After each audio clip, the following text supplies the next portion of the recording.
Assalamualaikum and good day everyone. So we are the reporter of the new behaviorism of Tolman and Bandora. So new behaviorism it bridges the gap between behaviorism and cognitive learning theory. So kung matatandaan nyo yung report ni na Gino about sa behaviorism, kung saan ang isang tao daw ay ginagaya nila kung ano yung nakikita nila sa environment or paligid. So, katulad din dito sa new behaviorism. So, sa new behaviorism is ginagaya ng isang tao kung ano yung nakikita nila or na-observe nila sa paligid or environment. So, pero, ginagamit nila ang kanilang isip or kanilang minds.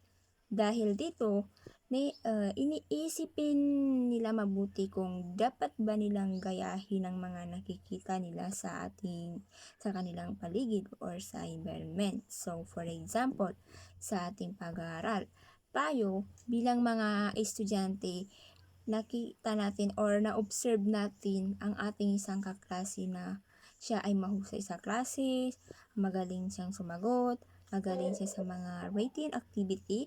So, tayo, gusto rin natin maging magaling sa klase. So, by that, tatanungin natin siya kung ano ba ang strategy niya sa kanyang pag-aaral. So, bakit ganun ka ka-active sa klase? So, kapag sinabi niya, yung mga strategy niya sa pag-aaral, so, isipin muna natin kung effective ba sa atin yung strategy niya, magiging magaling din ba tayo katulad niya? Dahil we have difference in way of learning. So, kaya iisipin muna natin ang isang bagay bago natin gawin. Yan ang focus ng behaviorism. Iisipin muna natin ang isang bagay bago tayo mag-take in action. So, as you can see, we have here two maze wherein the maze A and maze B.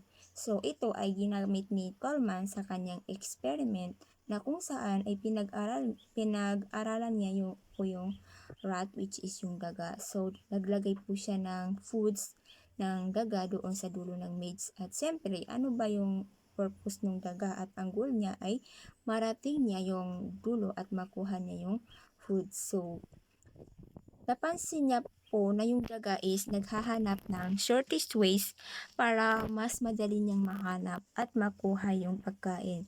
But of course, ang maze, maraming daan, maraming mga ways. So, nakakalito. So, minsan, nakakapunta yung daga sa sulok na mahihirapan siyang lumabas. So, nag-iisip ang daga ng paraan kung saan ang tamang way para makuha niya yung goal niya, which is yung food. So, sinabi niya po dito, kaya dalawa ang maze na ito na kapag nalagpasan yung maze, which is ang maze A, tapos pagdating sa maze B, malalagpasan daw ito ng daga ng hindi ganoon kahirap sa mas madaling paraan. So, kung i-connect natin ito sa pag-aaral, so tayong mga students ay maroon tayong mga possible challenges at struggles na pagdadaanan natin. Diba? So, pero once na malagpasan natin yung mga challenges at struggles na yun, ay the next time na ma-encounter tayo ng same struggles or problems and challenges, so, mas madali natin itong malalagpasan. And next is, dito na tayo sa purposive behaviorism or the sign learning theories. Presents learning as the acquisition of knowledge through meaningful behavior. So, sinasabi nga po sa purposive behaviorism, from the word purposive, tayong mga tao ay nagbe-behave at nag-act based sa ating purpose or goals sa buhay. Halimbawa is sa ating mga estudyante, ang goals natin at purpose natin kung bakit tayo nag-aaral. So, siyempre, makakuha tayo ng diploma, right? At makapagtapos ng pag-aaral. So dahil yun nga po ang ating goals, as response, mag-aaral tayo ng mabuti para makuha natin yung goals na yun. At dito, nakahanap si Tolman ng dalawang psychological views, yung kay Chel Tals and at John Watson. At aalamin natin yung dalawang psychological views at bakit siya ang napili ni Tolman na related sa kanyang new behaviorism. So, sa kay Gestalt Psychology, so ayon sa kanya, tayong mga tao, hindi lang tayo nag-stick sa nalalaman natin. Dapat palawakin pa natin kung ano ba ang nalalaman natin. Halimbawa, tayong mga estudyante, mayroon tayong subject na TLE or yun. So, alam naman natin na kasama na talaga sa ating subject or natin ang TLE. So, hindi lang tayo magfo-focus sa TLE. Magagather pa tayo ng new information kung ano ba ang meron sa subject na TLE. Nang sa ganun, mas maintindihan natin ang subject na iyon. And next is, dito naman tayo kay John Watson, the psychological views. So, ayon sa kanya, science, observable behavior. So, yung mga nakikita or na-observe nating behavior sa ating paligid. So, halimbawa sa teachers.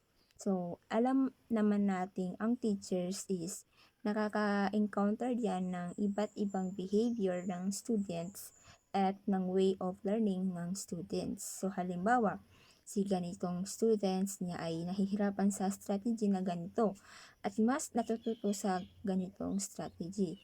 So, as a response, mas pipiliin ng teacher na gamitin yung strategy na kung saan mas natututo yung students.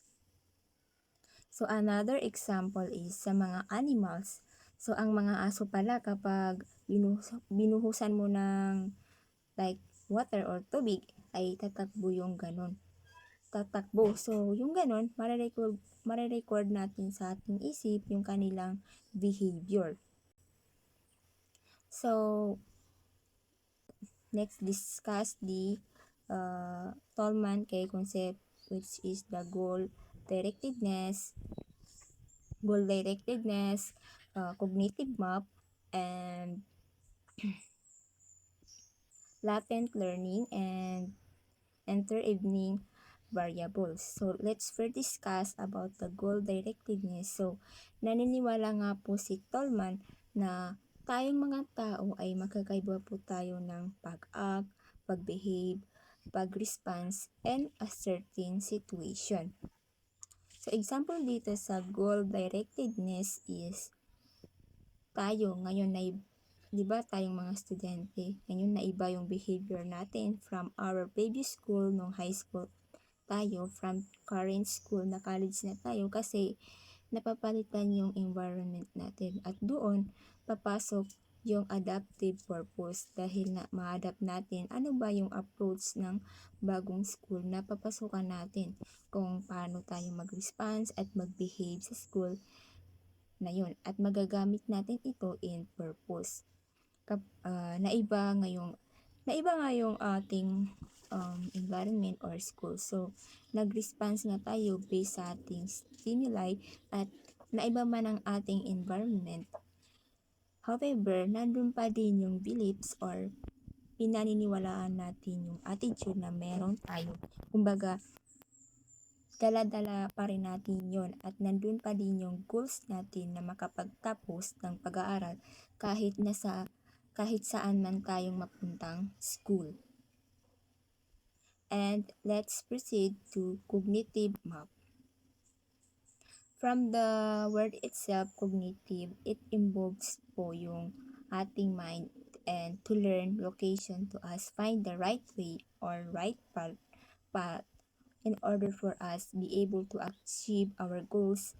So, dito nga po, So matatandaan nyo yung sinabi ko kanina na ginamit ni Tolman ang maids na yun to experiment, na kung saan napapansin or na-observe nyo na yung mga daga ay mas pinipili nila yung shortest way in order to find their food. So, siyempre, hindi kabisado ng daga minsan. Nalilito siya kung saan ang tamang daan, doon nga po. So, doon nga po pumapasok ang cognitive, kung saan may isip ang daga ng mabuti para mahanap yung right way at ma-achieve yung goals na makuha niya yung pagkain. And next is the latent learning. So dito naman is yung prior knowledge or stock knowledge natin sa isang bagay.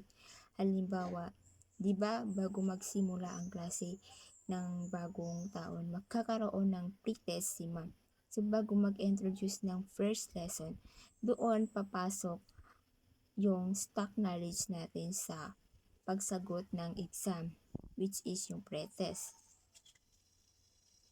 And let's now proceed to the last part of Tolman K concepts of purposive behaviorism.